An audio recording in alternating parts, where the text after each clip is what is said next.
ഇന്നിപ്പോൾ അങ്കോല ഐവിയിൽ ചേർന്ന യോഗത്തിൽ ഇവിടുത്തെ MLA സതീഷ് സൈൽ, ജില്ലാ കളക്ടർ, SP, അതോടൊപ്പം ഇവിടുത്തെ കാർവാർ ഫോർട്ടിൻ്റെ ഡയറക്ടർ ക്യാപ്റ്റൻ സ്വാമി അടക്കമുള്ള ആളുകൾ പങ്കെടുത്തൊരു യോഗമായിരുന്നു. ആ യോഗത്തിൽ ഏറ്റവും പ്രധാനപ്പെട്ട ഒരു ചർച്ച എന്ന് പറയുന്നത് ഈശ്വർ മൽപ്പ അടക്കമുള്ള ആളുകളെ വിളിച്ചു വരുത്തി അവരോടൊക്കെ ചോദിച്ചപ്പോൾ അവർ പറഞ്ഞൊരു കാര്യം, ഒരു കാരണവശാലും മുങ്ങൽ കൊണ്ട് റിസൾട്ട് ഉണ്ടാക്കാൻ കഴിയില്ല. എത്ര മുങ്ങിയാലും ഞങ്ങൾക്ക് കിട്ടുന്നത് വലിയ വലിയ കുന്നിടിച്ചൽ സമയത്തുണ്ടായ മരങ്ങളും വലിയ വലിയ പാറകളും മറ്റു ചെറിയ ചെറിയ ഇവിടുത്തെ ഇരുമ്പിൻ്റെ കഷ്ണങ്ങളൊക്കെയാണ് ഞങ്ങളുടെ കയ്യിൽ കിട്ടുന്നത് എന്നാണ് അദ്ദേഹം പറഞ്ഞത്.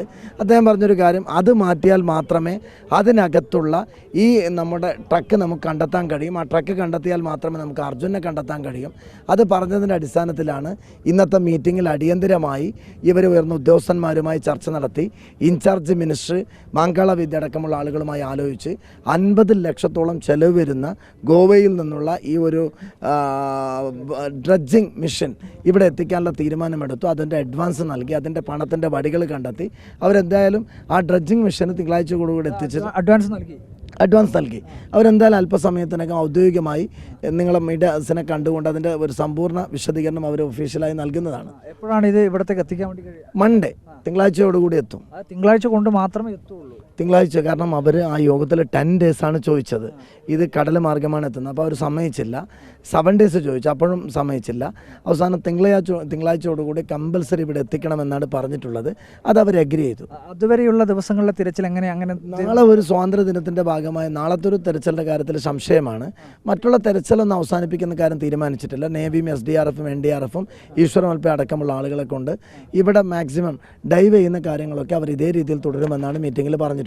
ഇതിന് പുറമെ ഈ നേവിയുടെ സംഘം തെരച്ചിൽ നടത്തുന്ന സമയത്ത് ഒരു കയറിൻ്റെ ഭാഗമൊക്കെ കിട്ടിയിട്ടുണ്ട്. അപ്പോൾ അതിനകത്ത് എന്തെങ്കിലും തരത്തിലൊരു ആ കയറ് മനാഫിനോട് ചോദിച്ചപ്പോൾ ഉറപ്പ് വരുത്തി.